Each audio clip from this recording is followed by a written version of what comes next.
안녕하세요. 전산응용 건축제도 기능사 실기 기출문제 풀이편 강사 최희선입니다. 우리는 이 국가기술 자격 실기시험 중에서 전산응용 건축제도 기능사에 대해서 공부해 보도록 할 건데요. 일단 먼저 이 시험에서 요구하는 요구사항을 잘 확인을 해 주셔야 돼요. 요구사항을 보시게 되면 주어진 평면도를 보고 CAD를 이용하여 아래의 조건에 맞게 다음 도면을 작도한 후 지급된 용지에 본인이 직접 흑백으로 출력하여 USB 메모리에 저장하여 함께 제출하시오 라고 되어 있어요. CAD라는 프로그램을 사용해서 도면 2장을 내가 직접 그린 다음에 직접 그 고사장에 있는 프린터로 출력해서 그 출력물과 그 내가 작업한 파일을 USB 메모리에 저장해서 함께 제출을 하게 돼요. 도면 2장은 먼저 첫 번째로 단면 상쇄도라고 해서 A 부분 단면 상쇄도를 축척 1:40으로 작도하시오. 두 번째는 남측 인면도를 축척 1:50으로 작도하되 벽면의 마감재료 표시 및 주위의 배경 등 도면의 요소를 충분히 고려하시오 라고 되어 있어요. 문제에서 이 평면도가 하나 주어지게 될 거예요. 평면도 이 하나를 보시고 여기에 있는 단면 표시 그리고 이 방위 표시를 보시고 거기에 맞는 단면 상쇄도와 A 단면 상쇄도와 그 다음에 여기 방위 표시를 보시고 거기에 해당하는 남측 인면도 또는 동측 인면도가 가끔 시험에 나오기도 해요. 그래서 원하는 조건에 맞는 인면도 2장을 작성을 하시는 거예요. 그래서 먼저 이 평면도 보시게 되면 지금 이 문제에서는 A 부분의 단면선이 이렇게 테라스를 거쳐서 방의 창문을 거쳐서 쭉 가서 방 1까지 들어가 있는 거 보이실 거예요. 그래서 딱 이만큼에 해당하는 단면 상쇄도 한 장과 보시면 지금 방위 표시에서 위쪽이 북쪽을 가리키고 있다라는 뜻은 오른쪽이 동, 왼쪽이 서, 아래쪽이 남, 위쪽이 북쪽이야. 문제에서 남측 인면도를 그려라 라고 했으니까 이 아래쪽에서 건물을 바라봤을 때 보이는 요면에 해당하는 남측 인면도를 그려주시는 거예요. 이해되셨어요? 그래서 조건을 다시 한번 보시게 되면 A 부분의 단면 상쇄도 축척은 40:1, 1:40 그리고 남측 인면도는 1:50으로 그려라 라고 돼 있어요. 거의 대개 기출문제를 보시게 되면 이 축척은 단면도는 40분의 1, 인면도는 50분의 1에서 변한 적이 없어요. 그래서 요거 알고 계시면 되고요.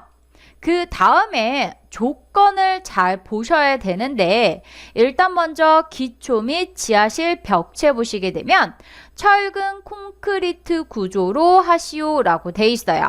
단면 상쇄도를 이따가 그려보게 되면 철근 콘크리트 구조에 해당하는 그 치수대로 그려야 한다라는 뜻이에요. 거의 대개 모든 시험에서 철근 콘크리트 구조가 나오기는 해요. 그리고 벽체.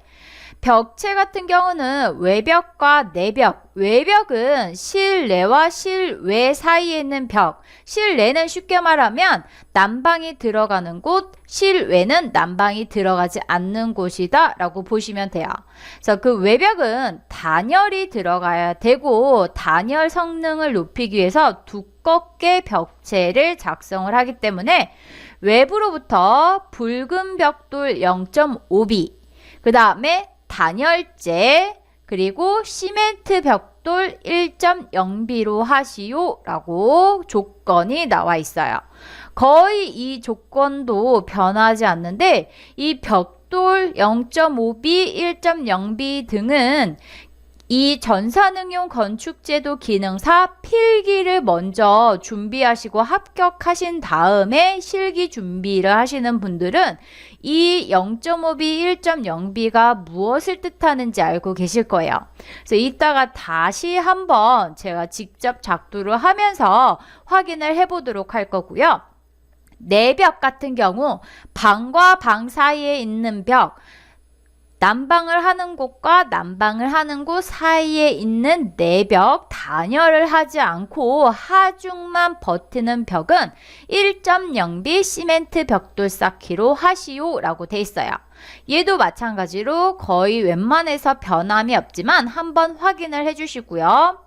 그 다음에 중요한 건 단열재예요. 단열재 같은 경우는 제 기억으로 2014년 이후로 이 단열재 두께가 법규가 바뀌면서 이 자격시험에서도 단열재 두께가 더 두꺼워진 걸로 알고 있어요. 그래서 단열재 두께도 거의 대개 최근에 나온 문제는 이 두께로 고정이 돼 있지만 확인을 잘 해보셔야 되는데 외벽 120mm 외벽이라고 하게 되면 지금 여기에 있는 이 외벽, 여기에 들어가는 이 단열재가 120짜리다 라는 뜻이죠. 그 다음에 바닥 85. 바닥에 난방을 하게 되면 일단 바닥에 그 난방하는 밑에다가 단열을 한번 넣어서 바닥 밑에 있는 땅 속에 있는 집안에 있는 한기가 들어오지 않게끔 해요. 그리고 지붕 180이라고 해서 마찬가지로 지붕도 지붕 바깥쪽이 외부죠. 외부와 열 차단을 위해서 단열을 위해서 180짜리 단열이 들어가게 돼요. 쉽게 말하면 건물을 사각형 박스다 라고 보시게 되면 상하 좌우 모든 면에 외부와 닿는 모든 면에 단열재가 이렇게 들어간다 라고 생각하시면 돼요. 그 다음에 지붕은 철근 콘크리트 경사 슬래브 위 시멘트 기와 있기 마감으로 하시오 라고 돼 있어요. 지붕은 콘크리트로 경사지게 만들고 그 위에다가 기와를 얹는데 여기에서 중요한 거는 물매라는 거예요. 지붕은 거의 되게 기본적으로 박공 형태의 지붕, 세모난 형태의 지붕으로 들어가게 되는데 그 세모난 박공 형태의 지붕은 기울기 값이 있을 텐데 그 지붕의 기울기 값을 또 다른 말로 물매라고 부르게 돼요. 그 물매 값이 보시면 지금 10분의 3.5라고 이 문제에서는 제시를 했는데 10분의 4로 나오는 경우도 꽤 많아요. 물매 값에서 본인이 보통 10분의 4로 많이 나와서 10분의 4로 막 연습을 하고서 고사장 가셔서 이거를 확인 안 하고 문제에서 제시한 거는 3.5였는데 4로 그린 거예요. 그래서 탈락하시는 분들 꽤 많아요. 그래서 이 지붕의 물매 같은 경우는 시험마다 나오는 기울기 값이 거의 두 가지인데 두 가지 중에 어떤 물매 값이 나왔는지 꼭 확인 한번 해주셔야 되고요. 그 다음에 처마나옴이라고 해서 지붕이 벽체를 기준으로 해서 어느 정도 외부로 처마를 내고 마감을 해요.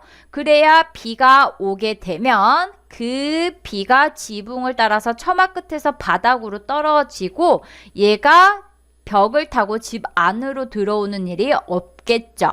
처마는 지붕이 나오는 부분, 그 부분을 말하게 되는데 걔를 벽체 중심에서 600mm 나오게끔 해라. 처마도 600이 나오는 경우도 있고 가끔 500이 나오는 경우도 있기 때문에 처마 나옴도 얼마만큼 나오는지 꼭 치수 잘 확인하시고요. 그 다음에 반자 높이 보시면 2400이라고 돼 있어요. 반자 높이라는 거는 바닥에서부터 천장까지의 높이다 라고 생각해 주시면 돼요. 바닥의 최종 마감, 뭐 마루를 깔든지 장판을 깔든지 그 최종 마감에서부터 천장의 최종 마감까지 2400이에요. 얘도 거의 대개 2400 나오는데 가끔 2300이 나올 수도 있으니까 꼭 치수를 잘 확인하셔야 돼요. 그래서 우리가 거의 되게 고정이 되어 있는 치수를 보시게 되면 여기 단열재까지는 거의 되게 고정이 되어 있는데 특히 이 지붕과 처마, 반자 높이 같은 경우는 꼭 확인을 잘 해주셔야 돼요. 특히 지붕의 물매 이거 꼭 별표 쳐서 확인 꼭 하시고요. 그 다음에 창호.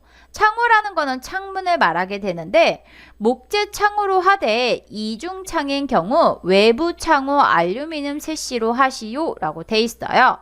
창문 같은 경우는 실내와 실외 사이에 보통 있는데 실내와 실외 사이에 있는 창문은 단열을 목적으로 하기 때문에 이중창으로 설치를 하게 되는데 외부에 있는 창문은 내구성을 위해서 알루미늄 셰시로 하고 실내에 있는 거는 미간을 위해서 목재창으로 하게 돼요. 이것도 본인이 그리는 단면 상세도의 방향에 따라서 실외가 알루미늄, 실내가 목재로 가야 되는데 방향을 가끔 헷갈려서 방향을 바꿔서 작업을 하시는 분들 계세요. 그래서 이거 꼭 기억하시고요. 각 실의 난방은 온수 파이프 온돌 난방으로 하시오. 온수 파이프를 바닥에 쭉 깔아서 온수 난방, 온돌 난방으로 해요. 거의 이거는 고정 조건이다 라고 보시면 돼요. 그 다음에 1층 바닥 슬래브와 기초는 일체식으로 표현하시오. 이 항목도 2014년인가 부분에 바뀐 거예요. 무슨 얘기냐면 기본적으로 땅속에 묻어있는 기초와 그 다음에 바닥 1층의 바닥 부분이 서로 다르게 작도가 돼 있었어요. 근데 이 조건이 바뀌면서부터 얘를 일체식으로 표현하시오 라고 해서 우리가 수정을 해야 되는 부분이 있어요. 그래서 얘도 그 조건이 바뀌고 나서부터는 거의 고정이긴 한데 가끔 옛날에 한번 내가 공부를 해봤어. 이 전산응용 건축제도 기능사를 내가 예전에 한번 공부를 해봐서 시험을 안 보고 있다가 다시 한번 보고서는 내가 시험을 봐야지 하는데 그 옛날에 일체식이 아닌 방법으로 공부를 하시는 분들 제가 가끔 봤어요. 이 일체식은 지금 시점에서 거의 되게 공통사항이기 때문에 꼭 확인을 해 주시고 제가 다음에 표현하는 기초와 바닥 슬래브 작도 방법으로 작업을 해 주셔야 돼요. 평면도에 표현되지 않는 현관 상부 캐노피는 작도하지 않습니다. 캐노피는 평면도에 캐노피가 있다라고 표시되어 있는 경우만 캐노피 작도를 해 주시고요. 기타 각 부분의 마감, 치수 등 주어지지 않은 조건은 일반적인 시공 수준으로 하시오 라고 돼 있어요. 이 부분 보시면 이 전산건축의 실기 교재 책을 보시게 되면 출판사마다 치수가 좀 다른 부분이 있어요. 어떤 교재는 동결선을 900으로 했는데 어떤 교재는 동결선을 700으로 하는 경우도 있었고 그 다음에 바닥의 단열이 어떤 경우는 슬래브 위로 가 있는 경우도 있고 어떤 경우는 슬래브 아래로 가 있는 경우가 있어요. 출판사별로 일반적인 시공 수준 범위 하에 약간 다르게 작도가 되어 있는데 이런 경우는 그냥 교재를 딱 하나만 보세요. 교재를 출판사별로 다 보지 마시고요. 원하는 출판사 내가 보기 편한 교재의 그 출판사 딱 하나만 보시고요. 그거 하나로만 치수를 외우셔서 시험을 보시면은 그렇게 큰 문제가 안 될 거예요. 여러 개를 보시면 오히려 더 헷갈리고 어느 게 맞고 어느 게 틀리다 그런 뜻이 아니고 교재마다 이 일반적인 시공 수준 범위 하에 다 다른 치수를 쓰고 있기 때문에 어떤 걸 쓰시든지 교재에 나와 있는 치수로 시험을 보시게 되면 그 치수에 관해서는 크게 문제가 없어요. 그래서 그 부분 참고해 주시고요. 다음에 선의 통일을 기하기 위하여 아래와 같이 선의 색을 정리하여 출력하시오 라고 돼 있어요. 레이어를 다 지정을 해줬어요. 보시면 흰색은 보통 CAD에서 7번 컬러다라고 부르게 되죠. 7번 컬러는 0.3mm, 3번 컬러는 0.2mm, 2번 컬러는 0.4mm, 4번 컬러는 0.3mm, 1번은 0.2mm, 5번은 0.1mm로 지정이 돼 있어요. 보시면 두께가 다 다르기 때문에 이 두께에 맞게 레이어와 컬러를 지정해 주시면 돼요. 그래서 이따가 단면 상세도를 그리면서 우리가 확인을 해보도록 하겠지만 단면도에서 제일 두꺼운 선은 단면선이 제일 두꺼워요. 그래서 2번 컬러는 단면선, 그 다음에 하늘색 4번은 인면선, 단면선이 아니고 보이는 인면선 0.3mm, 그 다음에 마감선 0.2mm, 치수나 문자 등은 0.3mm, 1번 0.2mm는 거의 되게 보통 중심선을 쓰죠. 중심선. 그리고 5번은 보통 마감재를 많이 쓰기 때문에 0.1mm로 지정을 해주시면 되는 거예요. 요것도 똑같이 지켜주셔야 하고요. 보시면 얘가 문제예요. 이 기출문제는 보시면 2020년 1회에 해당하는 기출문제가 돼요. 지금 이 2020년, 2019년쯤에 들어와서 크게 달라진 부분이 뭐냐면 벽체예요. 보시면 지금 이 벽을 중심으로 해서 양쪽으로 최종 두께가 동일하게 벽이 그려져 있는데 이 중심선을 기준으로 양쪽 두께가 동일하게 지정이 되어 있는 경우도 있고 그 다음에 중심선을 기준으로 양쪽에 시멘트 벽돌 한 장 한 장 쌓고 외부로 단열 들어가고 치장 벽돌 마지막에 넣는 경우가 있어요. 그래서 평면도를 보시고 벽체에 어느 위치에 중심선이 있나도 확인을 해주셔야 돼요. 그래서 일단 지금 제가 먼저 선택한 이 기출 문제는 기존의 예전의 방식과 동일한 중심선이 벽체 가운데에 있는 경우예요. 그래서 이 기준을 기준으로 벽체도 그리고 기초도 작성을 해 주셔야 돼요. 그래서 그렇게 해서 그려주시면 되고요. 일단 먼저 단면 상세도를 그려주도록 할 건데 단면 상세도에서 단면도가 어디에 있는지 확인을 해 주셔야겠죠. 현재 보시면 이 평면도에서 단면선은 이렇게 세로 방향, 우리가 지금 봤을 때 세로 방향으로 그려져 있고 중요한 건 화살표의 방향이에요.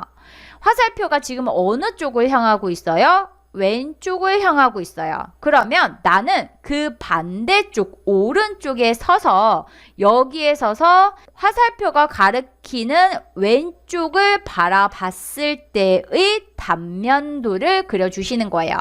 내가 여기에서 서서 이렇게 바라봤을 때 단면선에 걸려있는 게 뭐예요? 일단 볼까요? 테라스 걸려있고 이 방에 벽체에 걸려 있는데 그 벽에 창문에 걸려 있고 쭉 들어가다가 방과 방 사이에 내벽이 걸려 있어서 이쯤 문이 보이는 이쯤에서 끝난 거 확인이 되실 거예요. 이 단면선의 위치와 방향과 그 다음에 걸려 있는 부재들, 건축 부재들이 뭐가 있는지 구조재가 어느 부분에 걸려 있는지 확인을 해 주시고 그리시는 거예요. 됐나요?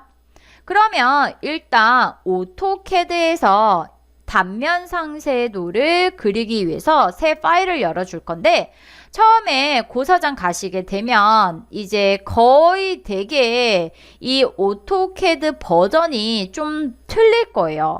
근데 다행히도 이 오토캐드라는 프로그램은 버전이 바뀌어도 크게 달라지는 점이 없어요. 그래서 나는 여기에서 잘 확인을 해야 될 거는 일단 새 파일을 열어줄 거예요. 새 파일을 열어줄 건데 보시면 처음에 스타트업이라는 대화 상자가 뜰 수도 있고 그 다음에 지금처럼 템플릿 선택이라고 뜨는 경우가 꽤 많을 거예요. 그러면 스타트업 대화상자라는 거라든지 아니면 템플릿 선택이라는 거든지 뭐든지 간에 단위를 내리마살표 클릭하셔서 미터법으로 선택을 해 주셔야지 단위가 밀리미터로 나오게 돼요. 영국식으로 선택을 해 주시게 되면 인치라는 단위가 나오기 때문에 시작부터 틀린 거예요. 미터법으로 선택을 하고 클릭해서 미터법으로 열어주셔야 돼요. 아니면 이렇게 안 열리고 스타트업이라는 대화상자가 열리는 경우가 있어요. 걔는 어떻게 열리냐면 내가 새로 만들 거야 라고 하게 되면 이런 대화상자가 열리는 거예요. 이 대화상자의 형태가 다를 뿐이지 개념은 똑같은 거예요. 그래서 미터법으로 선택을 해주시고 확인 눌러서 꼭 밀리미터로 열어주셔야 돼요. 이해되셨나요? 그래서 그것만 일단 처음에 새 파일 열 때 주의하시면 되고요. 처음에 이렇게 새 파일 열었으면 가장 먼저 해야 될 거는 내가 필요한 레이어를 작성을 해 주셔야 돼요. 레이어를 작성할 거다 라고 하시면 단축키 LA 타이핑하고 엔터 치고 들어가서요. 나는 먼저 어떤 레이어를 만들 거냐면 중심선 레이어를 만들어 주도록 할 거예요. 그러면 상단에 있는 새로운 레이어 만들기 뉴 레이어 새 도면층 클릭해 주시고요. 이름 중심선이라고 지정을 해 주시고 컬러는 클릭하셔서 1번 컬러로 지정을 해주시고 그 다음에 선 가중치 영문판에서는 라인 웨이트라고 뜨게 될 거예요. 선 가중치 선 두께값 클릭하셔서 중심선 1번 컬러는 문제에서 0.2mm로 지정이 돼 있어요. 확인 눌러주시고요. 다시 한번 새로운 레이어 만들어 줄 거야. 단면선 이라고 이름을 지정해 주시고요. 컬러는 2번 컬러 노란색 컬러로 해줄 거고 두께는 단면선이 제일 두꺼워요. 0.4mm로 지정을 해 주시고요. 또 새로운 레이어 만들어 줄 거야. 이번에는 인면선. 보시면 기본적으로 레이어를 만들어 줄 때 총 6개가 들어가게 되는데 저처럼 그리는 순서대로 만들어 주시면은 조금 덜 헷갈리게 될 거예요. 그래서 제일 먼저 보통 중심선을 그리고 단면선 그리고 인면선과 그 다음에 마감선을 그리기 때문에 두께대로 인면선 먼저 나는 그려줄 거야. 인면선 4번 컬러에 두께는 0.3mm가 돼요. 0.3mm. 그 다음에 또 새로운 레이어 만들어 줄 거야. 얘는 마감선이라고 해줄 거고 컬러는 3번 컬러로 지정을 해줄 거고 확인. 두께값은 클릭하셔서 마감선의 두께값은 0.2mm예요. 그 다음에 레이어 하나 더 추가하셔서 이번에는 치수와 문자 레이어 만들어 주시고 컬러는 7번 컬러로 지정해 주시고 두께값은 클릭하셔서 0.3mm로 지정을 해 주시고 마지막으로 해칭선이라고 이름 지정해 주시고 컬러는 5번 패턴 같은 거 들어가는 거죠. 클릭해 주시고 얘가 제일 얇아요. 시험에서는 0.1mm로 지정하라고 하는데 이 CAD에서는 0.1mm가 없으니까 가까운 0.09mm로 지정을 해주시면 되는 거죠. 그리고 중심선 같은 경우는 선 종류도 바꿔주셔야 돼요. 선 종류 얘 영문판에서는 라인 타입이라고 나오게 될 거예요. 선 종류 보통은 실선으로 선택이 되어 있는데 로드 클릭하고 들어가셔서 센터라는 이름의 센터선, 중심선, 라인 타입 선 모양이 있어요. 얘로 선택을 해서 레이어를 먼저 설정을 해주시는 거예요. 가끔 아주 가끔 레이어를 나는 나중에 줄게요 라고 하시는 분들 아주 가끔 계시는데 그거 똑같은 일을 내가 시간을 2배, 3배로 늘려서 하는 거랑 똑같은 거예요. 레이어라는 거는 먼저 지정하고 내가 뭔가를 작도를 할 때 먼저 레이어를 지정을 하고 그려야 나중에 얘를 다 일일이 바꿀 일이 없어. 이 단면 상세도 특히 도면 같은 경우는 워낙 내가 그리는 요소들, 오브젝트 개수들이 많기 때문에 나중에 바꾼다는 거는 쉽게 말하면 내가 똑같은 일을 남들은 1시간에 할 거를 나중에 바꿈으로써 3시간, 4시간에 하는 거랑 똑같은 격이다 라고 생각해 주시면 돼요. 그래서 가장 먼저 레이어부터 만드시는 거예요. 됐나요? 그럼 이렇게 해서 우리 이번 시간에 이 전산건축 기능사 실기에서 주어진 조건을 확인하는 방법, 그리고 단위 설정하는 방법, 레이어 설정하는 방법까지 배워봤어요. 다음 시간에 기초부터 해서 단면 상세도를 그리는 방법에 대해서 알아보도록 할 거예요. 그럼 이렇게 해서 전산응용 건축제도 기능사 실기 기출문제 풀이편 강사 최희선이었습니다.